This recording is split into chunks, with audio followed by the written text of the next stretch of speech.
It happened again just the other day. A lady contacted me and said, "Before I found your resources, I think I did everything wrong when it came to trying to save my marriage." She had discovered that her husband wanted out of the marriage, and like most people do, she started doing things to try to salvage it because she loved him and didn't want the marriage to end. But as she found out when she found our resources, the things that she was doing actually was pushing him further away and creating more of a likelihood that a divorce would occur. Hi, I'm Dr. Joe Beam, along with Jim Pourteau, my dear friend that I'll introduce in just a moment. We want to share with you 3 things that if you discover that your spouse wants out of the marriage, 3 things that you should not do if you want the marriage to continue. Obviously, you could say, hit the road, Jack, and don't you come back no more, no more, no more. But if you indeed really do want to salvage the marriage, then there are 3 things that we're going to suggest to you that you not do. I'm Dr. Joe Beam with Marriage Helper. And my friend Jim Pourteau, who has his own company. Jim actually is a consultant to businesses ranging as far from corporations to churches, where he does a lot of consulting, helping them do a lot of things. He also works with us at Marriage Helper. He leads our intensive 3-day workshop, many of them, and he's outstanding at that, by the way. He also does coaching with couples on the phone and other ways, and actually teaches other people how to do coaching. He's amazing in so many ways. He's my dear friend. I love him, but he's really, really good at this. Jim, thank you for joining us on this podcast. Thanks, man. I'm really happy to be with you. Of course, get to hang out with you a little bit, but also get to add a little bit of value this day to folks who are listening to the broadcast. So really glad to be here. Yeah, I think it's going to be more than a little bit of value. I really do. Jim and I have fun. I love him dearly. He is a dear friend. At some point, we should record the kind of things we talk about when we're not being recorded. but then people may view us differently. I think that might be, we might even want to reconsider that. We both have warped senses of humor. So Mine's Jim, good. Yours is warped. I can't even argue with that. So, Jim, when it comes to, okay, I just discovered my spouse wanted out of the marriage. Maybe I just caught him or her in an affair. Or maybe my spouse just walked in and said, I don't want to be married to you anymore. Something like, well, I love you, but I'm not in love with you. Or even, I have never loved you. A whole scenario of things we hear. The 3 things that we want to talk about. Let's start with number 1. What's the first thing we recommend? Do not do this. That's really good. Joe, with the majority of my clients, this is one that is in common with really the most of them. And that is the fact of you want to be careful about not letting your emotions rule your decisions. Okay. Now, again, we're not saying here that you are to be unemotional or lack emotion. I don't think that's even possible. When we hear good things or bad things, either way, we are influenced by our emotions. But there's a difference between being influenced and ruled by them. And it's very, very important, the difference between the two. Okay. I don't think anybody out there is like Mr. Spock or has the ability to do those. There are occasions when I've wanted to be Mr. Spock. Yeah, I can do the handshake. That's about it. But you feel what you feel. Okay. Yeah, well, you just do, and that's the reality of being a human being, and it's also what makes us awesome. Mm-hmm. That we have the emotions. It's really that when we are over emotional or we begin to make decisions based on emotions, it becomes to be problematic.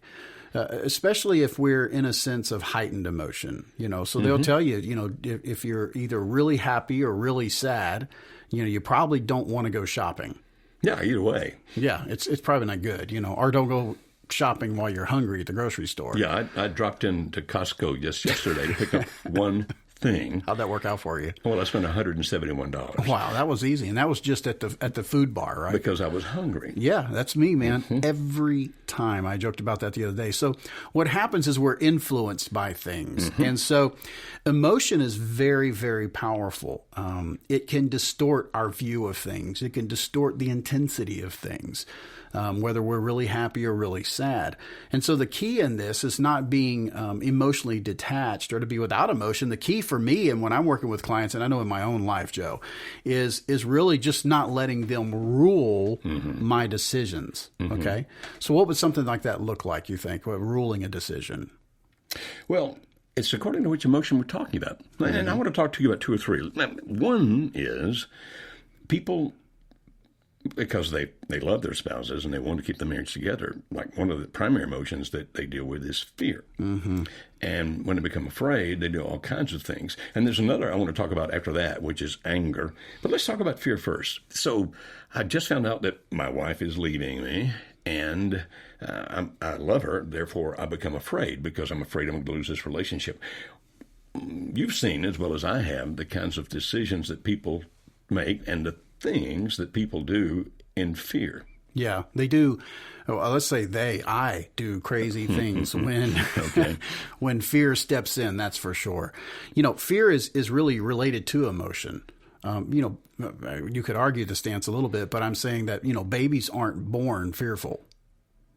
I had read somewhere that the only two fears that a baby has is the fear of loud noises, because it startles them, or of falling. But even then, it's not the fear the way that we think about it, because they don't anticipate it in advance, right? Which is what we do. We are experts at that. Whether you've been to school or not, you have been to school of life or hard knocks. It's taught you fear really is in your mind, and it really is there. I've often thought of myself, if we were standing on the precipice or the edge of a great cliff, and I was 2 inches away. Now it's solid, so to speak. But the danger of me 1 inch or 2 inches from the edge, or 1 mile or 2 miles from the edge, is no different. In terms of if we were actually going to fall. If we were going to fall. Mm-hmm. Yet the closer we get to the edge, our fear intensifies. Yeah, so fear is kind of holding a mental image of what you don't want to happen. Huh? Oh, it's huge. It's huge. And so fear affects how we decide, what we do, how we move. It brings us into a spiral of creativity towards disaster. It's amazing. That'll be my next book, and you'll get no credit for that whatsoever. Okay. But that's brilliant. I'll read Say that one more time. A spiral of creativity towards disaster. I love that. It's true, though. We become creative of what could go wrong. And it just robs us of everything. So if a person is looking at emotional and fear hits them, I fear they're going to leave, or actually I'm talking to a client right now that they've been separated for I think a year now, and the wife is coming back, and the fear is actually them returning. Because I've been separated for a year. We haven't been together. They're coming back. Now I'm afraid what's going to happen, what's going to do. And there are some bridges you just can't cross until you get there. That's deep, and it doesn't mean we don't prepare and things, but nevertheless, it's the fear. And I'm amazed how creative we can become, myself included, when we have something that we're afraid of and inventing what could happen. It's the possibility over probability, and it's a big deal. No, in our business where we work with marriages in trouble, what kind of things have you seen people do? Because I've seen many that the fear leads them to do the wrong thing. Can you give an example of that? Yeah, I think one of the key things that people can do is overpromise or overcommit. I'm going to do this, or I won't do this forever. Now, the intention is proper, and what I mean by that is that making the decision for you to stop doing things that bring harm to the relationship, I think, is important to make. But I remember I was speaking to one guy, and he said, well, one of the things I'm going to do is, my wife said I wasn't attentive enough to her emotional needs and things like that. So one of the things I'm going to do is every day I'm going to write her a little note and put it on her pillow, something positive about her. Well, I don't know how amazing she is, but for the next year, he better come up with 365 unique qualities of his wife, because she'll probably remember them if it's repeated. Yeah. And I just said, good luck. And I wasn't being derogatory in it. It's just that this is something that's going to be hard to upkeep. And we don't want to start stuff and be exuberant about the starting of it and not be able to complete it or follow through with it. Emotionally, people will make a decision. I'll never do this again, or I'll never say that again, or whatever. It doesn't usually pan out well because they haven't thought through the probability of being able to complete that promise. And so by making the promise and doing it for a while and starts fading away, the negative consequence on the spouse, like, yeah, that's you. Yeah, I knew you wouldn't change. 6 months later, even, I knew you were going to, it's people do that. Absolutely. And in my opinion, one of the things that drives that about fear is because fear actually affects the way you feel about the other person. Fear intensifies passion. And so we see it a lot that, I love Alice, but if I discovered that Alice was about to leave me or wanted to leave me, the fear of her leaving me would make that feeling of love dramatically increase. Fear intensifies passion. And if you're thinking, well, that's not a bad thing. No, not necessarily, except that it can lead you to make some decisions that are pretty negative, like overpromising, those kinds of things, or even giving the message to the other person that you don't want to give, such as, well, you can go do whatever you want and live any way you want, and if ever you want to come back to me, I'll be here pining away, living my life alone and lonely, just waiting for you. Now, you might be thinking, wait a minute, don't you want to communicate to them that you want them to come back, that you want the marriage to last? Yeah, but not in the sense of where you appear to be giving them permission to do whatever the heck they want to do, and it will always be okay. Because I've had spouses actually tell me, the one that was leaving, the abandoning spouse, well, my wife said that she's going to pine away and wait for me, so I think I'm going to go ahead and pursue what I'm going after, and if it doesn't work out, I'll always know I can go back, and it's okay no matter what I do. That's not a message that you want to give. Yeah, I love you. I can forgive you. Love to work this thing out. Those are strong messages. But fear sometimes leads them to, and do other things like whine and beg and plead, which is not attractive whatsoever, and often will actually push the other person away faster, because you can even become manipulative. One guy told me years ago, he said, I have made arrangements where she can't leave me. What do you mean? Because he was working off to the next emotion, actually, that I don't want to get to right away, which was anger. It was fear. I don't want to be alone, but it was also anger. And so I've done things financially. I've talked to her family. I've talked to the people at church. I've talked to her friends. If she leaves me, she's got all these negative consequences, and therefore she can't go. To which I replied, why don't you just chain her in the basement? And he said, well, then she'd be here, but she didn't want to be. I said, I think you're missing my point here. Oh, and by the way, do not say, I have it on recording that Beam said you should change your spouse to the basement. It was an illustration. And so out of fear, now it's okay to feel the fear. It's very human. But when you make decisions in the intensity of emotions, they often turn out to be bad. And then, of course, there's that other emotion, anger. Yeah. Well, there's been once or twice that I've been pretty mad, and, we know that the underlying factor or contributor really is hurt there. I've been hurt somehow. I've lost something. My expectations weren't met. My trust has been violated in some way. And so when anger hits us, it tends to be a more negative action. So where fear in one an aspect can lead to what we would view in quotes as positive, right? I'm going to do these things, whether it's, one part we didn't, if I digress 1 second, which is fear also kicks up that wall if we're not careful. What do you mean by that? Well, if I'm afraid of something, I'm going to protect myself against it. And so if I'm not careful, what happens? And fear can cause me to erect a wall around me that protects me from the pain that could come as a result of what's happening. And remember, it's emotional, so it's usually a higher level of impending doom, so to speak. So the sense that I know you're going to hurt me, therefore I'm going to wall you off so I don't care if you hurt me. Yeah, which you feel like you would pick this up, and anybody listening has probably looked at friends and seen them do this, so to speak. But I think you're going to hurt me, so I'm protecting myself, or I'm withdrawn, and thus I hinder the ability to build intimacy. And that fear affects every relationship. So you may be in fear with your spouse, but if you begin to put walls up, that eventually begins to wall you off, not just from that person, but for the people who are around you. That's a very good point, Jim. And we've seen that many times, have we not? Yeah, I mean, I know I've lived it. That's for sure. Yeah. Well, actually, I did for a period of about 3 years earlier in my life. Now, you might be listening thinking, why do we care about this? I guess this is only relevant to you if you actually want to try to do the things to save your marriage. Oh, truth. Yeah. And in a subsequent podcast, we'll talk about 3 things you should do if you want to save your marriage when your spouse wants out. But we're talking about now 3 things you shouldn't do. So in anger. So yeah, hijacked on fear for a minute there, but the anger aspect tends to result in a more negative way. I don't see a lot of examples of when someone is angry or hurt that it comes out to be positive. It can come out as aggression, passive aggressiveness, or things like that. But typically when we are hurt, if we think of hurt underneath anger, all of us or most of us have heard the comment, hurting people hurt people.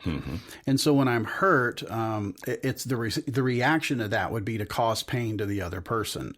Now, it may not be in the same way, but it is a response or more of a reaction to what happens there. And the general problem with anger occurs in the relationship is that we begin to create more baggage and more boundaries following that. So the emotion of anger hits me and I do or I say something that brings up either a wall on the other person or disrespects or shows we don't care at that moment. Of course, we all have done that at some point, Joe. Sure we have. Said something, done something, we're like, man, why did I do that? Well, I can tell you why we did that. We were emotional and we weren't thinking. We let our emotions rule, which was the first thing, what we're talking about here. And so if I can pause for a minute and stop back and drop back, remove myself, Ethan, from the situation. Now, I'm not talking about ghosting someone or, in the middle of a text, just quit talking to them or say, I'm going to hang up and not, but say, hey, you know what? I need to step away from this. I'm angry. I'm feeling upset or I'm hurt. Then you might be able to process it a little better. And I tell clients all the time, I say, look, if you're about to do something crazy and they know what I'm talking about, text me, do something like that. Find somebody that can just talk you off the edge for a minute, because if it was a good choice today, it'll probably be a good choice tomorrow. And we have seen the thing you're talking about here, people ranging from screaming and shouting obscenities at the other person, like I'll get you told, or say, for example, your spouse might be involved with somebody else that you do everything you can to destroy the other person's life. Like my husband is involved with this hussy, and so I haven't heard that word in forever, Joe. I guess I just demonstrated my age, did I not? And so I'll contact her husband, I'll contact her employer, and that kind of stuff, because I'm going to do her in, or I'm going to call and get my husband fired. All kinds of things like that. And what you just said is very applicable here. If it's a good decision today, it's a good decision tomorrow. Why not wait? Because if you make a decision in the height of emotion, it very likely may be the wrong decision because of what it's going to bring about. The consequence, either positive or negative, you need to consider. And so when people say, yeah, well, at least I got him told. Okay. What were you trying to accomplish with that? Is that what did it bring you the result you were looking for? Well, I told him off or I told her off and now we're much closer. I don't see that often. Well, I've felt better for a while. Well, sure you did, but there's not just a short-term consequence. There's always a longer, and sometimes even longer than that. Yeah. Well, one of the things you taught me and going through the workshop, for those that don't know, Shannon and I are graduates of the Marriage Helper 911 workshop, is that, maturity is delayed gratification, the ability to delay gratification. And sometimes I want peace, and in attacking someone, I actually get peace for a moment. I feel good because I've released that emotion, only to find out that it just delayed my pain a little longer instead of really dealing with it. Or actually caused more pain. Oh, without a doubt. Without a doubt. I mean, there's tons of stuff that I have said in anger in the past that, were years ago that Shannon has been influenced today over, and kind of jokingly, we've said it to one another. We said it's amazing. The negative things we said 2 years ago, we still remember, and the positive things yesterday, we can't. I think that's kind of human nature. Isn't it? So here we are saying, okay, if you really want to do the things to save your marriage, we're starting with the things not to do. And if you're thinking, oh my goodness, I've already done that. I've operated out of fear. I've made promises about amazing things I'm going to do that now that I'm listening to you, maybe I can't. I have said the mean things. I have made the wrong phone calls, etc. Okay, we're not here to beat you up about what you've done so far. No way. And if you say, but I really blew it, well, welcome to the human race. Yeah, I think we should make a T-shirt, Joe, and through Marriage Helper, it just says, I screwed up. I mean, I'm going to get a polo done out of it so I can wear it to good events. But, we're all screwed up. We really are. And that's not freedom or license to screw up more. It's just the fact that we make mistakes. We are finite beings. We don't know all the answers. Fear does set in. Anger sets in. Other things set in. Jealousy and envy and all kind of these real positive things. And we react to them, and it affects us and the people that are around us. It's just how do we get control of that? Excellent. So the first thing we recommend is try not to do anything or make major decisions in the heights of an emotion, whatever the emotion might be. And oftentimes what I'll tell people real quick, Joe, is I'll say, ask yourself a couple questions. The two questions I would say would be, so what and now what? So what if I do what I'm about to do right now? How will it impact or affect the relationship? Is it probable that it will be positive or negative? So I see this a lot when a spouse is snooping or doing background information on their spouse, and they find something that is less than desirable. It might be an email. It could be a receipt. It could be that they went in the history and saw some porn usage or something like that. And so the real question is, so what? So what if I talk about that? So what if I confront them? How will that affect the relationship? But then you can't do that question by itself, because people could justify that very well. Well, I saw this email, and confronting them will show them that I know about it. I won't even get into the possibilities that run either way on that. But you have to ask, then now what? So if you're looking, or you find information, or you're about to do something, let's follow the vein that we were just talking about, where you've been looking and snooping for information to show. I was talking to someone the other day. They said, I have an intuition, and I said, where'd that intuition come from? From snooping, basically. But to fulfill the intuition that something's going on, well, you say, so what? Then you say, now what? Now, what am I going to do with that? So, I feel like my wife is talking to another guy because I found this information. I'm not saying avoid it. That's not what I'm saying. I'm just saying you got to ask your question to yourself at some point. Make sure that's not at the emotional time. And you say, well, then what am I going to do with it? If I ask them and they say, yes, I am talking to another person or interested in another person, what are you going to do then? What's going to be your reaction? You're probably not going to be, stoic at that point. Right. And so what are you going to do then? And what if they say no? Will you even believe them? And, these are bridges we don't want to cross at that moment. Exactly. We want to have thought through that, because that could move into other emotions and other damage that happens in the relationship. Yeah. And so sometimes people ask me, okay, I'm going to hire a private eye to follow my spouse around. I'm going to hide a GPS tracker in his or her car, etc. What do you think about that? And my response always is, if you're wanting to divorce, that'll give you some great information. Yeah. If they're doing something wrong, that'll give you great information. But if you're wanting to work this marriage out, I guess the good way is like you said, now what? Yeah. I just talked to a client about this last week. I said, I think the struggle you're going to have to come to is whether you want to invest in the divorce or invest in the relationship. And I know this doesn't feel good at first, and I'm not I don't even play a lawyer on TV, so I'm not talking about law here or things like that.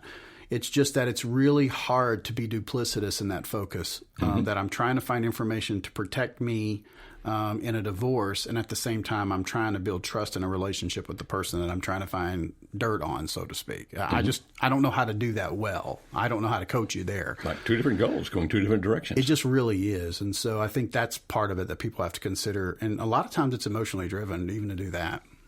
Yeah, it is. Now, let's go ahead, and we could talk about this a lot longer, but I'm hoping you're hearing the point, which is try your best not to make your decisions or do things in the heights of any emotion. Okay. Now, we're going to get to it in the third point. But if you're thinking, well, what if I did that already? Or, well, what if even after I know to do better, I have an occasion where I mess up? We'll get to that in point 3. But point 2 is this. And the first one is don't let your emotions rule you. And point 2 is don't listen to everybody. That's good. So, for example, you may have your family members that you're talking to. Let me tell you what my husband or my wife did. And, of course, you're going to tend to slant it your way. All right, because that's what human beings do. Typically. And then they say, what you need to do is to get out. You don't need to be there. You need to do this. You need to do that. You need to do the other. And your friends will do the same kind of things. And it's the advice they give sometimes is the worst advice you can get. But it's not because they're bad people. It's because they love you. And because they love you and they see you being hurt, they'll tend to have some pretty negative emotions toward the person that's hurting you.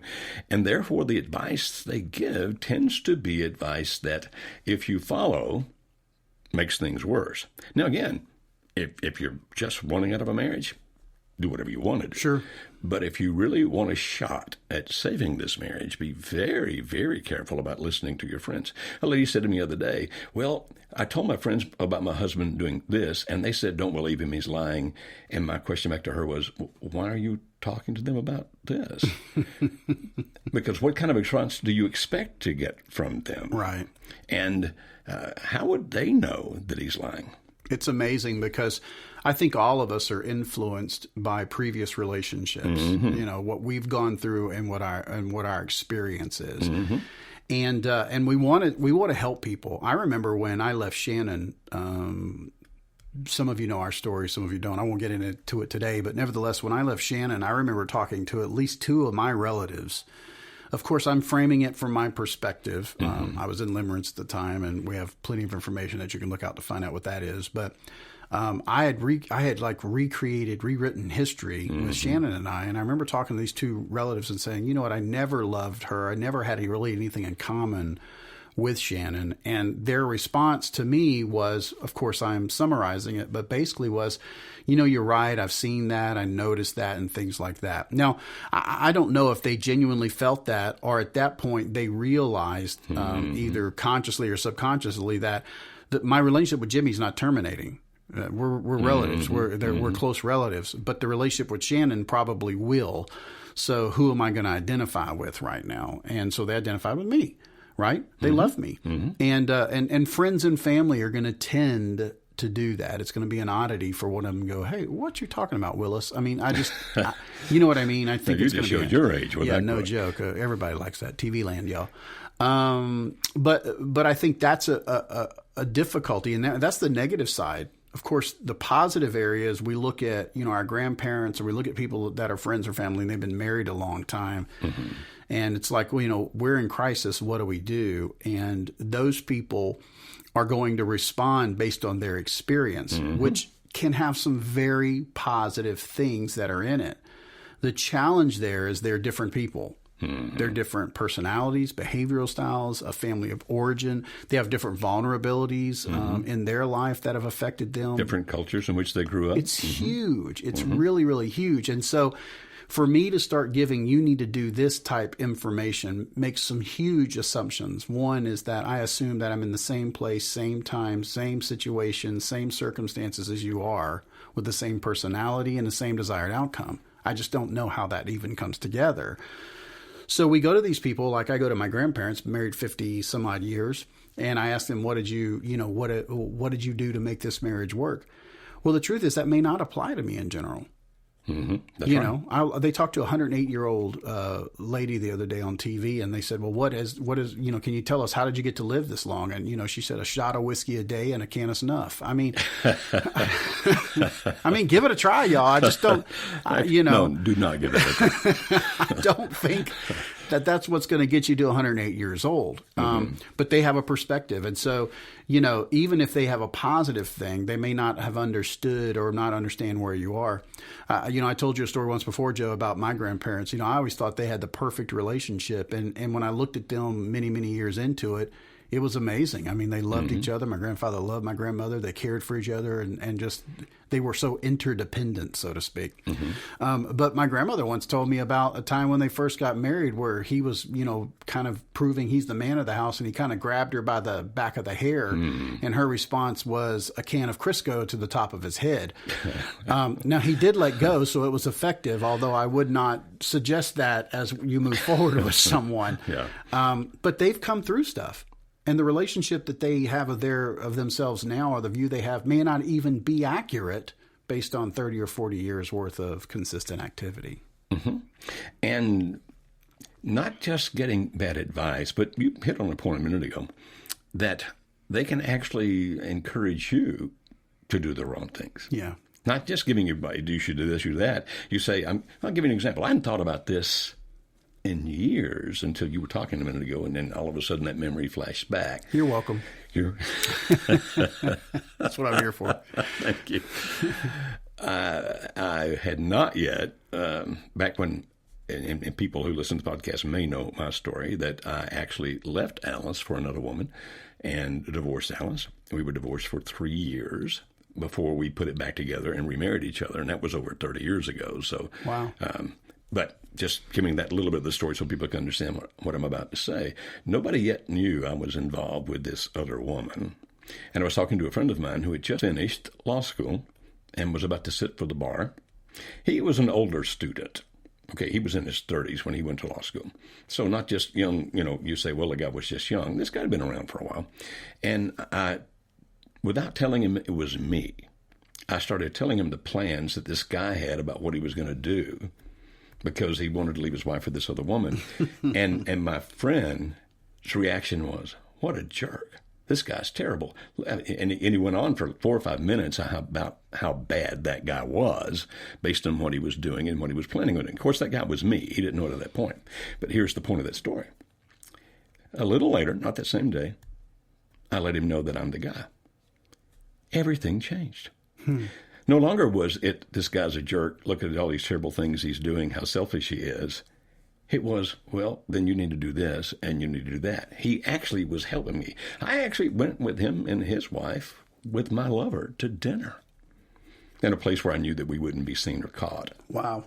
And so it went from, boy, that's an evil thing, to, I'm right here with you, I'll help you, which was not the kind of support I needed at the time. Now, I'm not trying to put him down. He's a dear friend. And it was because he loved me that he did those stupid things. So it's not just the advice you get from family and friends. It's also the fact that sometimes he'll support you when somebody should actually be looking you in the eye and saying, because I care about you, let me point out that what you're about to do or what you're doing is not wise. Yeah, it's a challenge, I think, for all of us to be able to do that. So let's move to the next thing, which would be counselors and pastors. Now, understand up front, we are pro-counselors, we're pro-pastors. Yeah, some of my best friends are counselors and pastors. Some of my best friends are pastors in counseling. Sorry, I get confused. It's kind of funny. At the same time, though, Paul, we have good relationships with some really good counselors. Who will send people to our workshops. We'll mention about that in a minute. We hear from people who tell us a lot of things about the counselors they've been going to. And some of the things we hear indicate that there's some counselors and therapists out there that really shouldn't be in business if indeed they said the things that these people report that they're saying, such as, my counselor says that my husband is a narcissist. Percentage of the population who are narcissists is extremely small.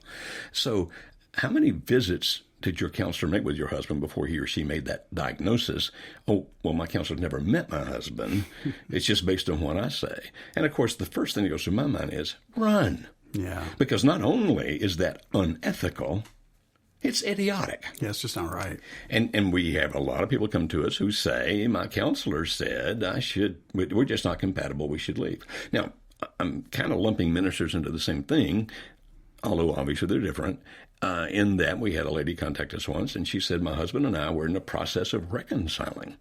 We went to our pastor to ask his help. He gave us the Myers-Briggs, and then he looked at the results and said, according to this, you guys should have never been together to begin with. I recommend that you divorce. And she said, what do you recommend?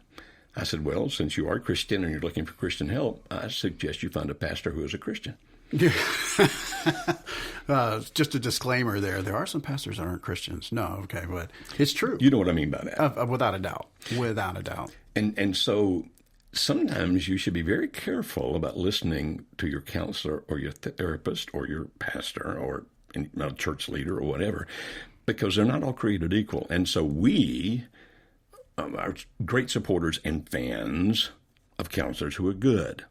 And there are, and they send them to us all the time. As a matter of fact, you might want to comment on this in just a second because of what I've heard you say before. But we'll often have counselors say, we send a couple to your workshop because you can move them ahead in 3 days, approximately 6 months in the work that I'm doing to help save the marriage. And I've heard you say similar things. Oh, without a doubt. I can tell you that if when it comes to the materials and the system that you've put together, there are a number of copies out there. But there are none that are like the original. That's for sure. They don't have fidelity to that. And what I'm saying is that I watch people go through this workshop. I've been through it personally. Let me say that, and then watch people go through this thing once, twice a month with me. And by far, 6 months, 9 months, a year for some people, it propels you that far with the information, the application, the association with folks that are there, so that you can move forward in it. And so when you think about how important that workshop is, and then you think about having the right information at the right time, you then have the right recipe to move forward in a good way. And talking about therapists or talking about pastors and things like that, I think that it's safe to assume the majority of them have good intentions. Yes. They want to help. You know, they wouldn't be doing it if they didn't. And there's very few folks out there who are pastors or therapists that are getting rich. A lot of the therapists I know, you know, they're working their hinds in off, and they're not making huge, you know, hundreds of thousands of dollars or things like this. Right. So there's a desire to help people. Some of it comes out of they just don't know how. They don't know what to do. They've never heard of limerence. They've never heard of things like that. And, you know, I know that's one of the services you're doing now. You're going in and actually helping some counselors understand those things. Counseling centers will bring me in to teach about things like limerence. And again, limerence is a word that if you haven't listened to many of our podcasts, you can find podcasts about. Just look for limerence. We have our podcast on iTunes and on Google Play. Just look for Marriage Radio or Marriage Helper. Marriage Radio, I think, typically on those things. And you can find podcasts we've done about limerence if you want to know more about it. But you're right. Sometimes the education, and I don't mean to say the education is lacking. I'm not saying that. It's just, it's like being a physician today. Constantly. How do they keep up with everything that's coming out? You got to keep going. Exactly. I was seeing a thing the other day about that big IBM computer, the one that was on Jeopardy and won. Okay. You know, I can't think of the name of that computer right now, but that's our cancer center using that. And they said they help diagnose what to do with patients. And they said, why? And they talked about how many thousands of studies are coming out every year. Right. And they can't read all of that, but the computer can. Now, we go back to counseling, and some of the things that, well, let's just say, stay on the cutting edge. Now, I'm trying to be very careful here because I don't want it to sound as if we're down on counselors. We're not. And the good ones are really good. If you have a good counselor, stick with him or her. Yeah, without a doubt. If you have a counselor whose main idea is to help you be happy as opposed to helping you solve your marriage problems, you may want to find another counselor because happiness is based on what's happening. And what I mean by that is that they'll help you actually end the marriage. Well, I've had a number of my clients, after working with them for a period of time, say, you know, wow, our counselor told us after, and this is what's shocking, 2 sessions, 3 sessions, we got together, and they said, you know what, you guys should probably divorce. You know, and these are marriage. I'm missing something here, but these are marriage and family counselors. Now, not all of them, and we know a lot of great ones. I think some of them don't know what to do, don't know how to handle it. I will say, let me just look at Jimmy for a minute, and that is, you know, I have to stay up on things. I have to challenge my thinking on a regular basis because, you know, on a given day, I'm speaking to 4 to 6 clients in relationship areas, and it would be easy to fall into a routine or a rut of, well, this is what you need to do. This is what needs to happen or whatever. When there is a lot of research that is coming out, a lot of opportunities. Sometimes it's experience as you've looked at what you've been taught based on application in daily life, how that it might be a little bit different. I've tested some rats and they didn't ask the same questions that my clients do. And so being able to apply that is a pretty big deal. You know what I mean? Because sometimes it's just not as cut and dry as we want to think that it is. It's not real cookie cutter. And so I have to be careful I don't fall into that. And sometimes counselors can do that. I think their intent is there. there, but it's finding the right counselor. I went through 3 of them before I found the one that really works for me. Wow. And I can tell you this, Joe, if you looked at him, you'd be like, what in the heck? This guy, I won't mention who he is, but he's amazing. He's got this long white hair like halfway down his back. He wears a jacket every day, but the shirt never matches. He looks at me over his glasses, and he's been one of the best things in my life. Awesome. Because he takes time. He's taken time to understand me and is helping me become a better version of me. Excellent. And so we recommend this if you're going to look for marriage counseling, which is different than the other kind of therapy or counseling. Absolutely. A counselor who can help you deal with being sexually molested as a child, it's a different skill set. Mm-hmm. Okay. But if you're looking for marriage counseling, then we recommend you make a phone call. Any counselor who won't give you 5 minutes up front, you don't want to go see anyway on the phone without charge. And among the questions we recommend you ask is, will you make the marriage the client? A lady told me the other day because she'd heard my podcast on that. And by the way, you can find that on iTunes and Google Play and Marriage Radio, a podcast about how to choose the right marriage counselor. And she asked that question. She said the first 3 or 4 calls said, I don't know what you're talking about. And finally, I found one that said, absolutely. Obviously you guys are my clients, but my goal is to help you save the marriage. And she said, therefore, I got to the right one. Yeah, you're going to have the same expectation, at least at that point. Now, before we say anything else that sounds too negative, understand that sometimes people misrepresent counselors when they talk to us. We know that the counselor didn't actually say what they said. And also sometimes the counselor's only given a specific piece of information. You have an illustration, for example, about a beach ball. Yeah, I think that, perspective matters in really every area of our life and in business as well. And, if we're looking at a beach ball where you only can see 1 or 2 of the colors, there's usually 7 or so colors within that. And if I had that between us, Joe, you'd be looking and say, I say, what color you see? So I see orange and white. And I'm like, well, I see blue and red.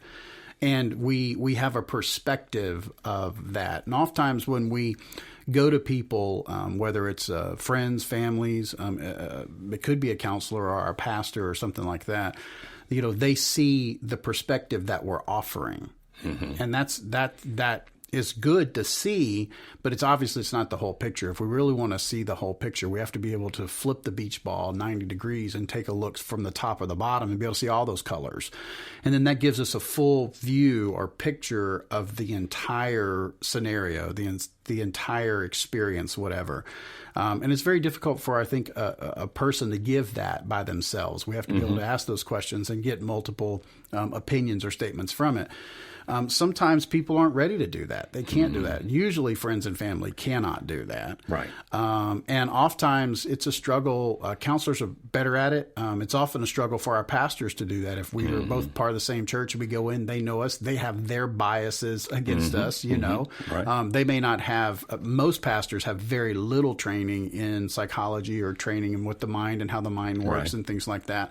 So the intention is good, but their perspective skews their ability to see the whole picture, thus give a good remedy to where you want to go. Right. Right. And they're doing, as you said earlier, the best they can with the knowledge that they have. I don't think any of them have bad intentions. I agree. But as Dirty Harry, as a great theologian and philosopher, in one of the movies, I don't remember which Dirty Harry movie it was, he said a man's got to know his limitations. Yeah. And so I'm going to tie 2 of those things together. When you train our coaches that work with couples, and our coaches work primarily on the phone, that kind of thing, right? Because people are all over the world contact us. Yeah, I have clients in Dubai, Switzerland, all over. Mm-hmm. You train our counselors how to ask the questions so that they're not looking at the side of the beach ball. They're looking at the top of the beach ball where they can see all the colors, right? And I'm not... Make sure you hear this. I'm not trying to convince you to leave a good therapist or counselor to come to one of our coaches. That's not what this is about. But if you don't have the counselor, if you don't have one at all, or if the one you have is doing more harm than good, you might want to contact us to work with one of our coaches that's being trained to see the bigger picture. And our coaches are trained to know their limitations. Without a doubt. I mean, I've been doing this a long time, and I believe I'm good at what I do, and I'm educated and skilled in it. Yet, I had someone talking to me about some sexual aspects of what they're struggling with, and I finished the call and said, I got to be honest with you and frank. here's some things you can do relationally there. In regards to the sexual aspect of it, I have some thoughts, but I don't just want to throw those out to you. I'm going to go talk to a good friend of mine. Some of you may have heard of him. His name's Dr. Joe Beam. And his expertise is really in that. He has spent thousands and thousands of hours developing a skill to understand some certain things. I'm going to ask him about it first. And so, I called you. I was like, hey, can we talk about this? And all of our coaches will be trained, the ones that are coming in new, the ones we have now, on understanding that, look, I don't know it all. In fact, I don't even know most of it. And I'm going to seek good counsel from qualified and trained people to help me ask the best questions, offer the best perspective. Again, we're not telling people what to do. We're offering people a perspective so they can make their decisions and own them. Let me be clear. We will challenge you. We will. I mean, that we're not going to allow you to make a bad decision, so to speak, overall, based on our experience, without us giving you information. Exactly. Right? Now, the decision is yours. But we're going to say, hey, look, you know what? Based on my experience, you make that decision, you do that. You're probably going to do some harm in this. And so you might want to reconsider it. Of course, if you do, I'm going to be here on the other side to help you any way I can. Right. And that's a good point right there, Jim. People who tell you what to do. Oh, man. Oprah Winfrey. Everybody's Oprah. Oprah, if you're listening to this, we need to talk. We've talked, and she knows that. Understand that when people tell you what to do, your friends, your family will tend to do that. Here's what you should do. You need to do this. And we just kind of briefly alluded to it earlier.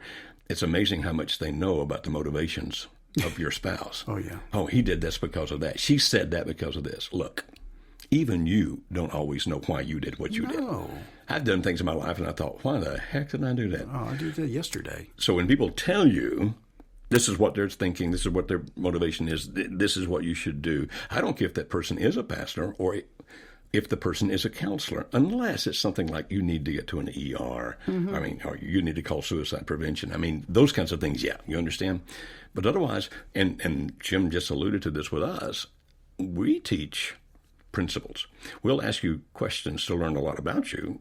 And then as we do, we'll ask you questions to get you to learn out about yourself. Absolutely. We'll point things out. We will challenge you, but we won't tell you what to do. And you're thinking, why? Because we don't have to live with the consequences when you do it. Exactly. I think it's awfully bold for anybody to say, you do this. Because what if it turns out badly? I don't have to live with that consequence. They do. Everybody wants to be Dr. Phil for a minute. And I think that's good television.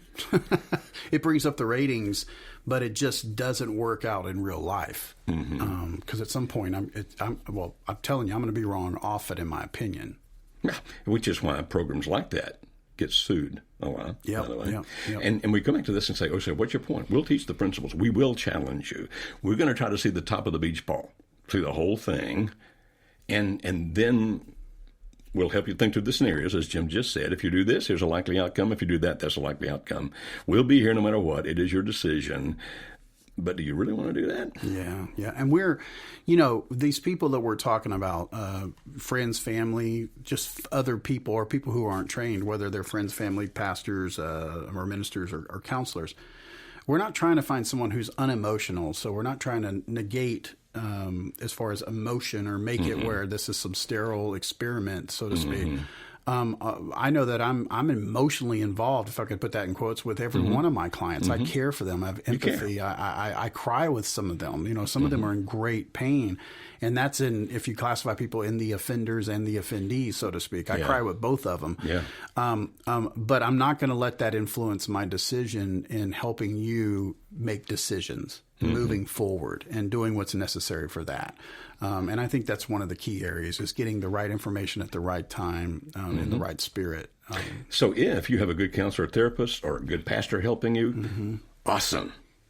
If not, and you are getting advice from family and friends and people like that, you really may want to look into our coaching. Yeah, check it out.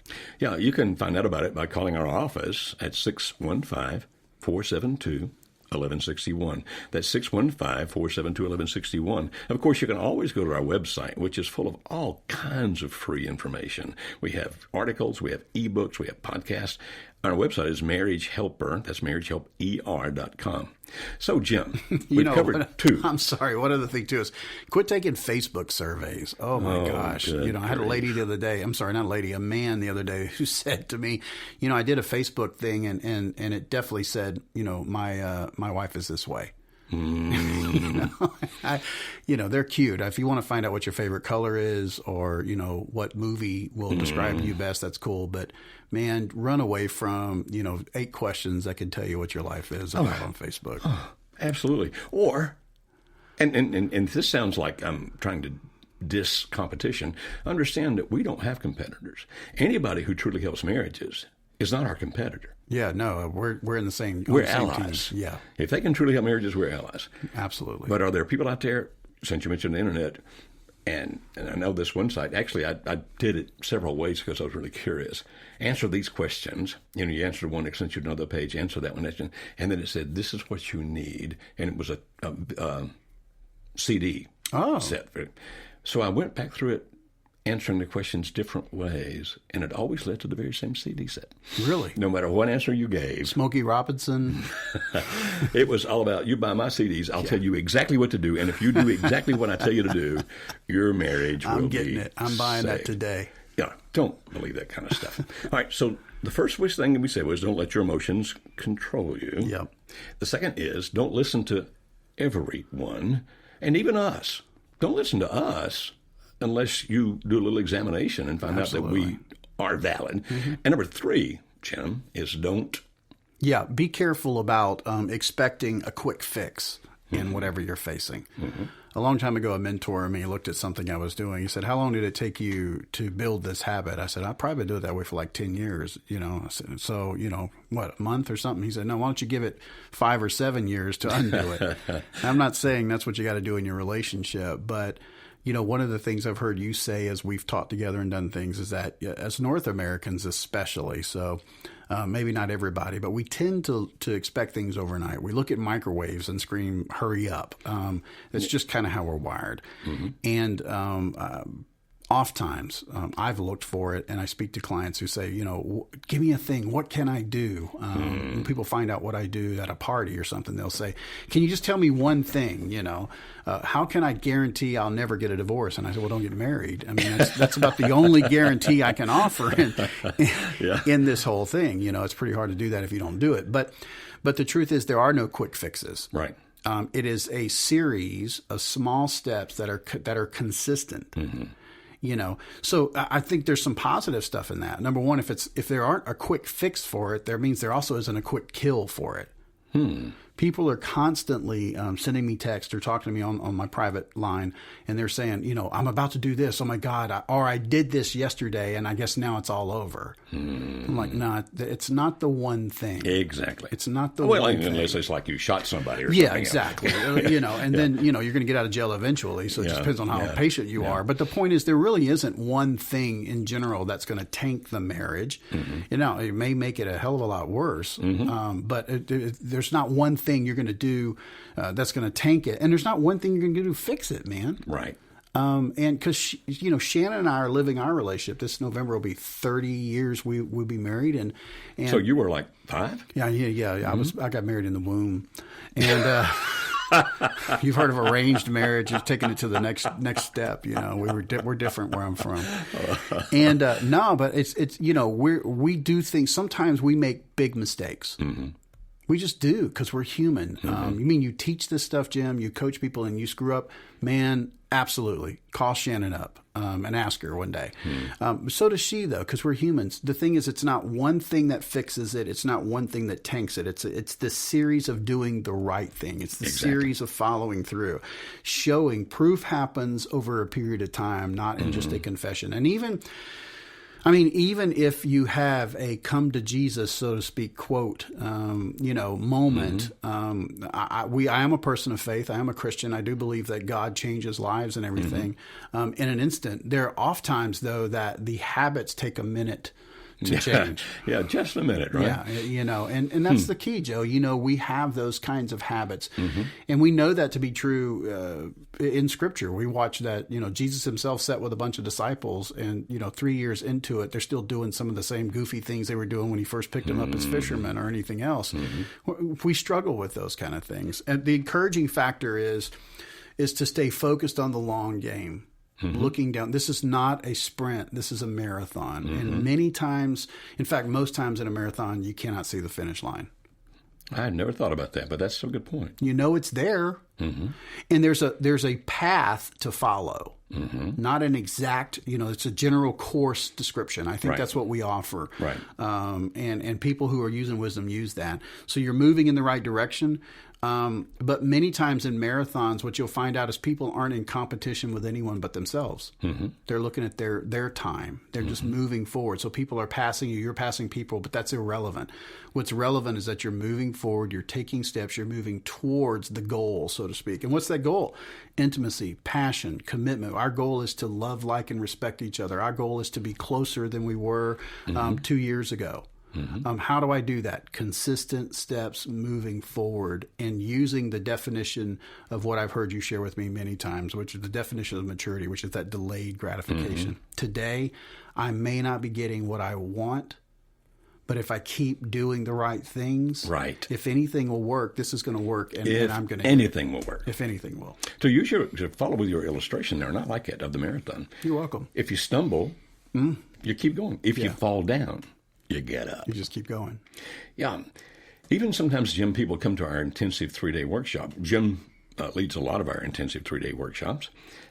Is extremely good at it. As a matter of fact, we're recording this the day before he starts one with some couples that have come in for this. We do, at the timing of this recording, we're doing it 2 a month, and that'll be increasing soon.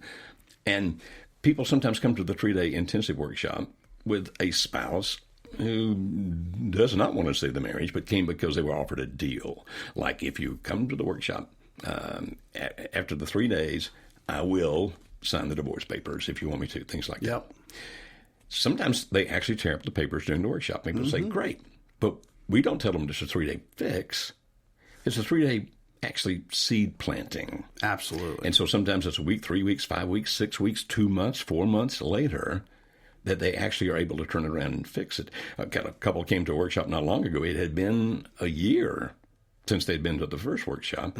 And he said, finally, it sunk in.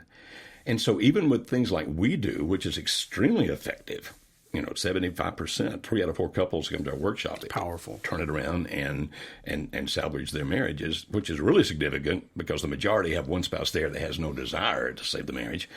But it's still the marathon. It's not the magic answer. And I love what you say about just like one thing won't fix it, won't fail, won't destroy it. No. And so if you've been messing up, if you go, oh man, I wish I'd have done blank, good. Don't do it again. That's deep, y'all. You could tweet that. It's the truth. I mean, it just really is. It's not a license to screw up. It's just a realization that that you will make mistakes, and don't let the emotion of that mistake cause you to do a bunch more. There you go. And if somebody's telling you they have the magic answer, and if you do this, boom, everything's going to get better, just go ahead and grind your money up into garbage disposal. Yeah, it's just not going to help you. Okay. Jim, we're going to need to finish this up pretty quickly. If you are listening to this point, hopefully you see the great value in the wisdom of Jim. Jim's one of our coaches. Want to find out about how to coach with Jim? 615-472-1161. That's 615-472-1161, or any of the other coaches that Jim has trained or is training. Yeah, our coaches are excellent. So, I mean, of course, you may not be able to get with me. Right, because you book up. But in all seriousness, these are people who will who have a vision and love for what we do in restoring marriages. That is what their focus is. Let me be clear. They're not going to sacrifice you on the altar of marriage, but the client, so to speak, is the marriage. How do we get you where you really want to be in the place and the timing that we can? So we're there to help. Awesome. Jim and I are going to do another subsequent podcast. This one has been 3 things not to do if you want to save your marriage. We're going to do another one on 3 things to do to save your marriage. I can't wait to hear that one. Jim, thank you so much for being here. My pleasure, man. Love being with you. Look forward to being with you guys again on another podcast.